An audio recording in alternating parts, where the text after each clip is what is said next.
ये सेट एक moderate to slightly intense level का सेट है।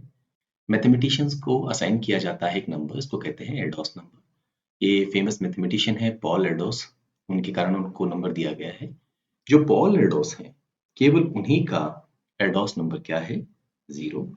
ऐसा कोई भी मैथमेटिशियन है who has written a research paper with Erdos has an Erdos number of 1।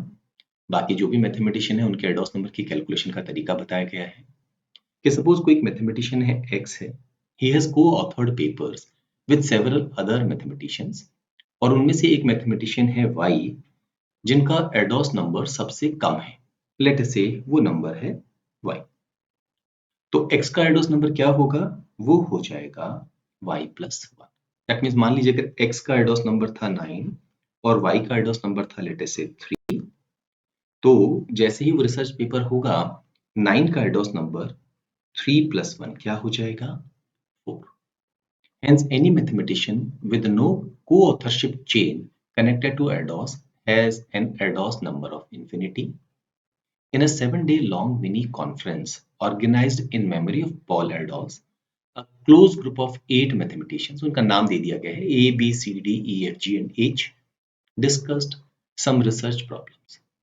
At the beginning of the conference, A was the only participant who had infinite ADOS number.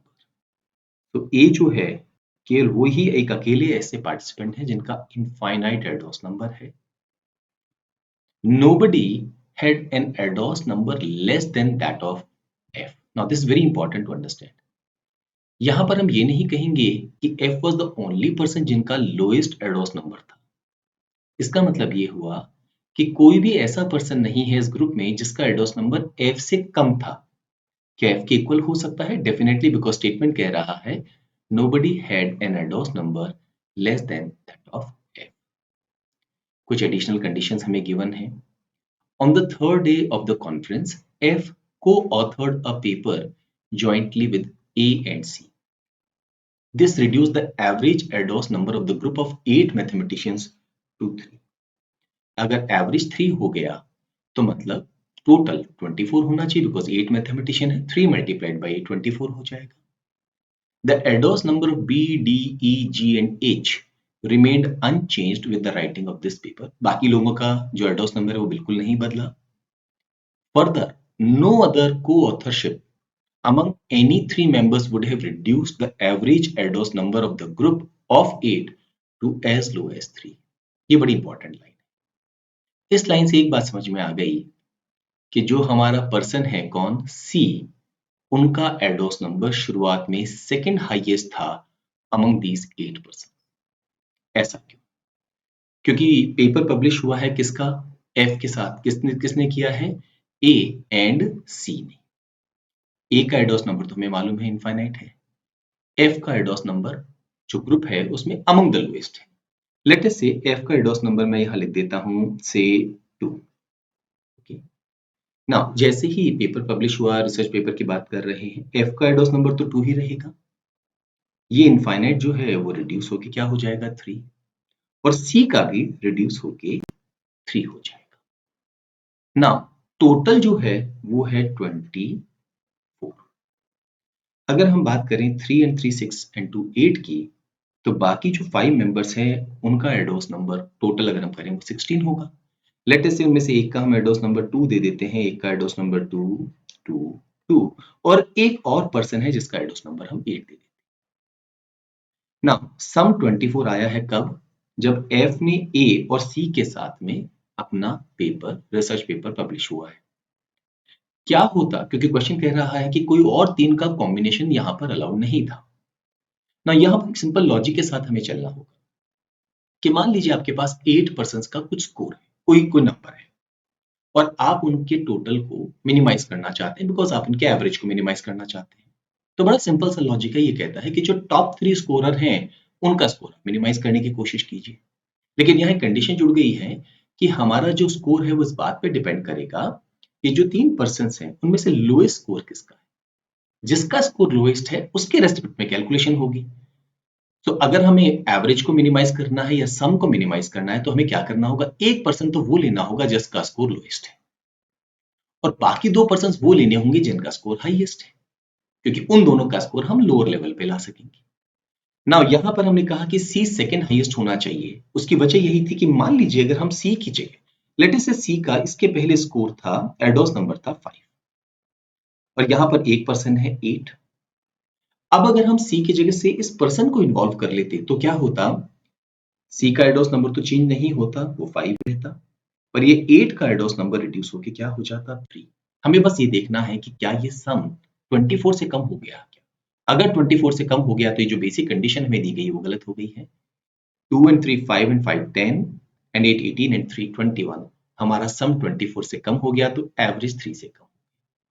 In fact किसी और का score सी के equal भी नहीं हो सकता, C has to be second highest and किसी के इक्वल भी नहीं हो सकता, बिकॉज अगर इक्वल हुआ तो सी को हम उस पर्सन से रिप्लेस कर सकते हैं। तो इस स्टेटमेंट से बस हमें एक बात समझ में आई कि सी का Erdos number initially second highest था। नेक्स्ट कंडीशन पे नजर डालते हैं। Eight the end of the third day 5 members of this group had identical ADOS number, बाकी 3 के ADOS नंबर डिफरेंट थे। 5 मेंबर का सेम, 3 का डिफरेंट फ्रॉम ईच अदर। एक और जानकारी है, ऑन द फिफ्थ डे ई को authored a paper with F. Fifth day सिर्फ ई ने एफ के साथ पेपर को ऑथर किया है, which reduce the groups average Erdos number by 0.5। Now F already lowest जो हैं जिनका एडोस नंबर है उनमें से एक है। ई ने एफ के साथ अगर पेपर, रिसर्च पेपर को ऑथर किया है और एडोस नंबर एवरेज पूरे ग्रुप का 0.5 रिड्यूस हो गया है, इसका मतलब है 8 मेंबर्स पे इसका असर होगा 0.5 into 8 4। दैट मींस ई का जो एडोस नंबर इस पेपर को को-ऑथर करने से पहले और करने के बाद में डिफरेंस 4 होना चाहिए था। ना अगर मान लीजिए हम एफ का एडोस नंबर से एक्स लेते हैं तो ई का x+1 हो जाएगा। गैप 4 होने का मतलब है उसके पहले उनका स्कोर क्या होना होगा, x+5। सो ये छोटी छोटी इंफॉर्मेशन जो है इनको हमें ध्यान में रखना है, बाद में जब हम टेबुलर फॉर्म में अरेंज करेंगे क्वेश्चन को सॉल्व करने में बिल्कुल दिक्कत नहीं आएगी। No other paper was written during the conference, the Erdos numbers of the remaining 6 were unchanged with the writing of this paper. तो यहाँ पर हम एक तो मेजरली फोकस करेंगे किन पर, एफ पर, ए पर, सी पर और ई पर, बिकॉज इन चारों के बारे में ही को ऑथरशिप के बारे में बात हुई है। दूसरा हम बात करेंगे इनिशियली डे 3 एंड डे 5 की। तो एक काम करते हैं, यहाँ पर हम एक टेबल कंस्ट्रक्ट कर लेते हैं।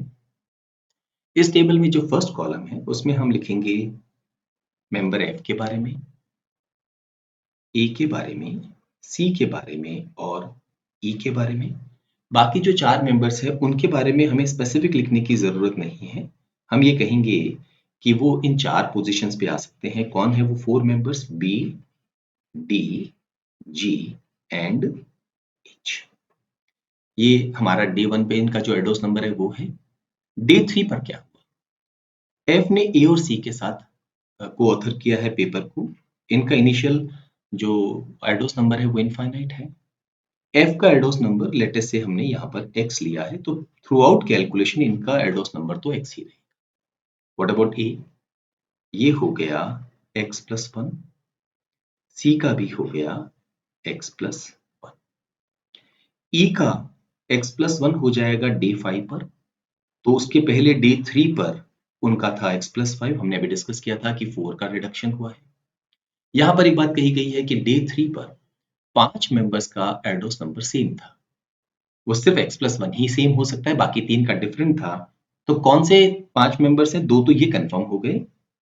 एक हम x+1 यहाँ लिख देते हैं, x+1 यहाँ लिख देते हैं और x+1 यहाँ लिख देते हैं और यहाँ हम लिख देते हैं कि व्हाट अबाउट डे 5। अगेन हम चाहें तो जानकारी को लिखें, बिकॉज ये x+1 ही रहेगा, ये x+1 रहेगा, ये वैल्यू अगेन x+1 ही रहेगी, ये भी x+1 ही रहेगी, ये भी x+1 रहेगी और ये भी y ही। कोई बदलाव नहीं हुआ है, कहीं और किसी तरह का बदलाव नहीं हुआ है। तो व्हाट अबाउट ई, शुरुआत में ये x+5 ही रहेगा और बाकी सारे मेंबर्स का जो नंबर है वो x+1, x+1, x+1 और y रहेगा।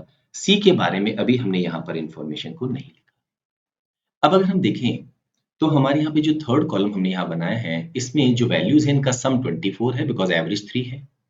और नेक्स्ट कॉलम यानी डे फिफ्थ क्या हुआ है 0.5 रिड्यूस हो गया एवरेज, तो टोटल जो है वो 20 हो गया है। तो हम चाहें तो यहाँ से कैलकुलेशन करें या यहाँ से, कोई फर्क नहीं पड़ेगा। लेट अस से हम यहाँ से कैलकुलेशन कर रहे हैं, इनको अगर हम ऐड करते हैं तो what do we get 7x plus 6 plus y is equal to 20। अगर हम इसके पहले वाले कॉलम से कैलकुलेशन करते तो क्या होता 7x plus 10 plus y is equal to 24। Solve करेंगे तो 7x प्लस y हो गया है 40। x की वैल्यू जीरो नहीं हो सकती है बिकॉज पॉल एडोस का ही एडोस नंबर जीरो था। क्या हम x की वैल्यू 2 पुट कर दें? अगर ऐसा कर दिया तो y की वैल्यू जीरो हो जाएगी, ये अलाउड नहीं है। सो x के लिए हमारे पास सिर्फ a की वैल्यू बची है और वो है 1, एंड कॉरस्पॉन्डिंगली y के लिए हमारे पास a की वैल्यू बची है और वो क्या है 7। अब x की वैल्यू 1 और y की वैल्यू 7 हम इस टेबल में सब्स्टिट्यूट कर देंगे एंड देन हम आसानी से क्वेश्चंस को आंसर कर सकेंगे। x की जगह 1 और y की जगह 7 हमने टेबल में सब्स्टिट्यूट कर दिया है। यहाँ c का स्कोर जो है वो सेकंड हाईएस्ट होना चाहिए। हाईएस्ट तो a का है इनफाइनाइट, उसके बाद यहाँ पर एक 7 वैल्यू भी है, तो हम कहेंगे c का जो स्कोर है वो डेफिनेटली मोर देन 7 होना चाहिए। क्वेश्चंस पे नजर डालते हैं। How many participants in the conference did not change their ADOS number during the conference? एक तो F थे और एक यहाँ पर B, D, G और H, ये 4 मेंबर्स थे। क्योंकि पेपर जो को-ऑथरशिप की है वो किस किसने की है A, C और E ने, तो केवल इन्हीं के ही जो एडोस नंबर है वो चेंज हुए हैं, बाकी रिमेनिंग 5 के चेंज नहीं हुए हैं। हमारे इस क्वेश्चन का आंसर होगा fourth option. Next question, the person having the largest ADOS number at the end of the conference must have had ADOS number at that time। Person के बारे में नहीं पूछा गया, सिर्फ लार्जेस्ट एडोस नंबर के बारे में पूछा गया है, तो वो हम किसके बारे में यहाँ पर बात कर सकते हैं 7। तो हमारे इस क्वेश्चन का आंसर होगा second option. How many participants had the same ADOS number at the beginning of the conference? Beginning of the conference अगर हम देखें तो सेम ADOS नंबर यहाँ पर 2, 2 और 2 3 पर्सन्स का था। सेकेंड ऑप्शन हमारे इस क्वेश्चन का आंसर होगा। Next question, the Erdos number of C at the end of the conference. End of the conference C का एडोस नंबर 2 था। सेकेंड ऑप्शन हमारा आंसर होगा। The Erdos number of E at the beginning of the conference, we can see E का Erdos number 6 था। Third option हमारे इस question का answer